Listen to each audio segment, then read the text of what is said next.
Assalamualaikum warahmatullahi wabarakatuh dan salam sejahtera bagi saudara mahasiswa-mahasiswi yang non-muslim.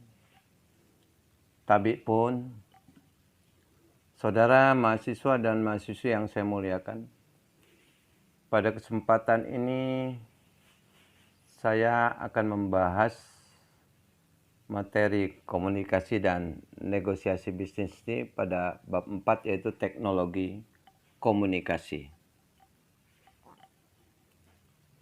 4.1 Teknologi dalam komunikasi bisnis. Teknologi merupakan alat teknik atau cara yang dapat membantu manusia dalam melakukan pekerjaan sehingga pekerjaan menjadi lebih ringan, lebih cepat, lebih baik, atau lebih banyak hasilnya. Karyawan teknologi dalam komunikasi telah memungkinkan terciptanya kerjasama dengan berbagai pihak, kapanpun dan dimanapun berada. Penggunaan internet, email, voicemail, dan fax memudahkan para pihak untuk bekerja tidak dalam satu lokasi. Bekerja tidak perlu dilakukan di kantor konvensional, tetapi bisa di rumah, di jalan, atau di berbagai negara. Komputer saku dan telepon genggam saat ini sudah cukup dijadikan ruang kerja yang mudah dibawa kemana saja. Teknologi tidak hanya mengubah cara berkomunikasi, tetapi juga mengubah cara kerja. Teknologi memberikan berbagai pilihan dalam melakukan komunikasi bisnis. Untuk membantu melakukan pemilihan teknologi komunikasi, Bovo and Thiel memberikan yang pertama adalah harapan penerima pesan. Yang kedua, waktu dan biaya. Yang ketiga, sifat pesan. Baru yang keempat, perlunya penampilan. Yang pertama, harapan penerima pesan. Setelah mengetahui siapa penerima pesan, perlu dipertimbangkan lebih lanjut harapan penerima terhadap teknologi yang dipergunakan untuk mengirim pesan. Ada yang cukup puas menerima agar pesan dikirim melalui email. Yang kedua, waktu dan biaya. Waktu menjadi faktor penting dalam memilih teknologi yang dipergunakan. Pesan yang mendesak biasanya dikirim melalui telepon, fax, atau internet dengan biaya yang relatif lebih mahal daripada pengiriman melalui pos. Sementara itu, pesan yang tidak mendesak dan kurang penting bisa dikirim melalui pos saja. Yang ketiga, sifat pesan. Pesan-pesan tertentu yang memerlukan penjelasan rumit dan kompleks akan lebih baik jika disampaikan secara langsung melalui tatap muka. Sementara pesan yang memerlukan gambar tentu tidak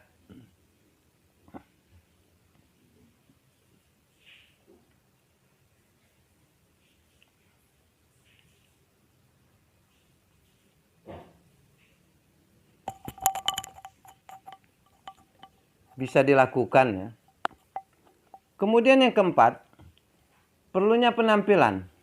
Teknologi yang dipergunakan dalam berkomunikasi seringkali dijadikan salah satu indikator untuk menilai kemajuan perusahaan. Demikian pula untuk tujuan tertentu. Pesan bisnis akan lebih baik bila dicetak dengan poster laser di atas kertas yang bermutu daripada di atas continuous form dengan printer dot matrix. Pelaku bisnis diharapkan memiliki keterampilan dalam memanfaatkan teknologi agar dapat berkomunikasi secara efektif. Kemampuan untuk menangani tantangan teknologi, misalnya kelebihan informasi dan keamanan data, juga sangat diperlukan. Teknologi hendaknya dipergunakan secara bijaksana. Penggunaan teknologi yang membabi buta akan merugikan perusahaan. 4.2 Teknologi dalam komunikasi tertulis. Komunikasi bisnis pada umumnya bersifat resmi. Pesan harus dapat dikomunikasikan secara lisan atau tertulis. Ini hampir setiap perusahaan telah menyediakan berbagai alat bantu berupa hardware dan software komputer untuk melakukan komunikasi bisnis tertulis. Word processor merupakan salah satu software yang banyak dipergunakan sebagai pengelola kata atau teks. Word processor yang ada saat ini memadukan antara teks dengan spreadsheet, spreadsheet atau gambar atau grafik. Di samping itu, pembuatan satu dokumen dapat dilakukan secara bersama-sama atau sharing dan memudahkan proses editing. Selain itu, word processor penulisan dokumen dapat juga menggunakan desktop publishing. Misalnya aplikasi PageMaker. Software itu memiliki kemampuan lebih tinggi dalam menggabungkan teks dengan foto atau gambar. Menggunakan aplikasi tersebut untuk membuat majalah, buku, panduan, brosur, dan lain sebagainya. Di samping komputer, alat bantu scanner juga sering dipergunakan untuk menyiapkan dokumen bisnis.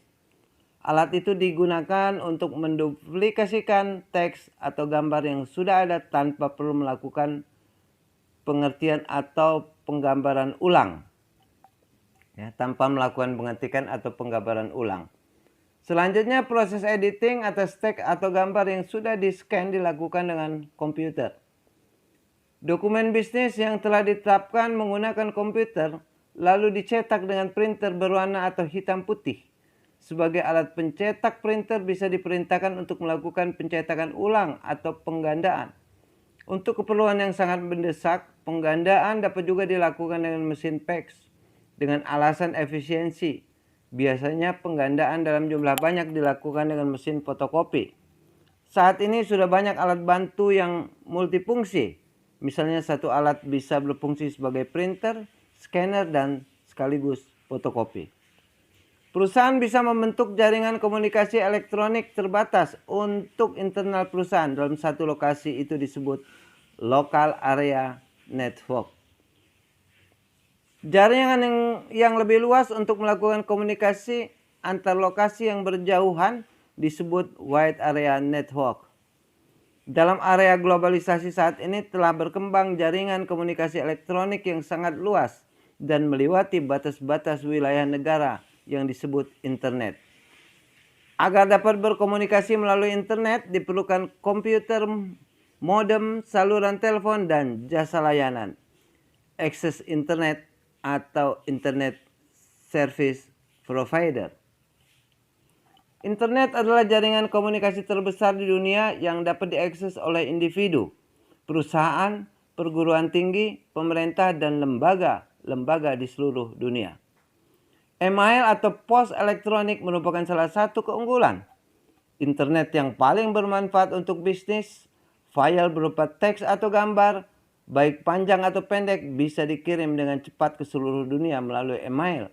Email juga telah mendorong kerjasama yang lebih kuat antar karyawan dan meningkatkan produktivitas karena mampu merampingkan proses komunikasi.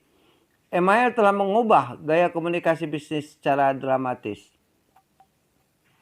4.3. Teknologi dalam komunikasi lisan. Alat bantu komunikasi lisan yang dapat dipergunakan secara individu dan ada juga yang bisa dipergunakan secara berkelompok. Pager, telepon, dan voicemail merupakan contoh alat bantu komunikasi lisan individu saat ini. Hampir semua pelaku bisnis menggunakan telepon genggam dalam melakukan komunikasi lisan. Telepon itu bahkan sudah dilengkapi dengan fasilitas voicemail dan internet. Secara berkelompok, komunikasi lisan bisa dilakukan dengan menggunakan alat bantu sebagai berikut. Yang pertama adalah teleconference. Yang kedua adalah presentation system. Kemudian juga bisa juga overhead projector. Kita lihat teleconference. Saat ini untuk dapat melakukan pertemuan atau rapat penting, para peserta tidak harus berkumpul di satu tempat tertentu. Teknologi teleconference dapat membantu berlangsungnya pertemuan antara beberapa orang yang berada di wilayah yang berjauhan. Pada pertemuan jarak jauh, para peserta bisa berdiskusi tanpa atau saling bertatap muka. Peralatan yang dipergunakan dalam konferensi jarak jauh tanpa bertatap muka disebut audio conference. Sementara bila mereka bisa saling bertatap muka dalam jarak jauh, maka peralatan yang dipergunakan disebut video conference. Yang kedua, presentation system. Apabila peserta pertemuan berkumpul di satu tempat tertentu, peralatan presentasi sangat membantu jalannya komunikasi. Contoh peralatan presentasi mulai dari yang paling sederhana adalah overhead projector, alat bantu yang dapat memproyeksikan peralatan langsung material. Presentasi berupa transparan yang ditulis tangan atau dicetak dengan printer, seperti slide projector menggunakan material presentasi berupa film slide. Kemudian direct projector, proyektor yang dapat memproyeksikan plain paper atau kertas biasa secara langsung. Kemudian LCD proyektor merupakan peralatan proyeksi yang bisa menggunakan berbagai input, misalnya plain paper, transparansi, video, audio, CD atau PCD player, komputer, dan handycam.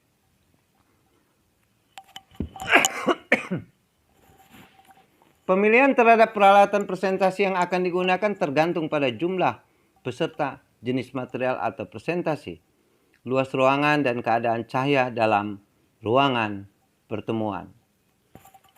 Kemudian yang keempat, pengaruh teknologi. Empat pengaruh teknologi terhadap komunikasi. Kita akan bahas tentang manfaat teknologi komunikasi. Menurut Bove dan Thiel, manfaat teknologi dalam komunikasi adalah yang pertama, meningkatkan aliran komunikasi. Yang kedua, mempermudah komunikasi. Yang ketiga adalah mengubah struktur organisasi. Yang keempat, menurunkan biaya komunikasi. Teknologi mempermudah pembuatan dan pendistribusian informasi. Mudahnya pembuatan dan pendistribusian informasi akan mengakibatkan menurunnya biaya komunikasi. Satu kelebihan informasi. Yang kedua, keamanan data. Yang ketiga, privasi informasi dan produktivitas. 4, kurangnya hubungan antar individu.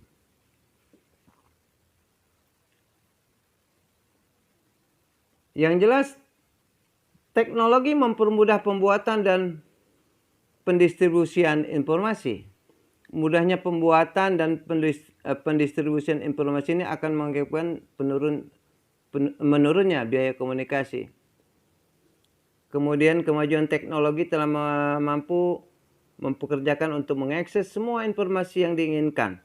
Informasi mengalir dengan cepat melalui fax, telepon, voicemail, radio, televisi, koran, dan internet, dan lain sebagainya.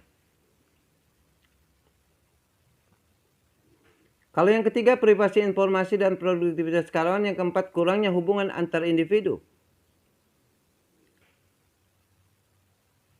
Kurangnya hubungan antar individu, alat bantu memberikan banyak kemudahan dalam berkomunikasi. Frekuensi berkomunikasi secara langsung atau tatap muka menjadi semakin berkurang. Hal itu mengakibatkan berkurangnya kepuasan hubungan sosial antar individu. Saudara mahasiswa dan mahasiswi yang saya muliakan, demikianlah materi yang dapat saya sampaikan pada hari ini. Mudah-mudahan dapat mudah dimengerti dan dapat ditanggapi secara baik oleh saudara. Dan saya akhiri, wassalamualaikum warahmatullahi wabarakatuh. Selamat siang.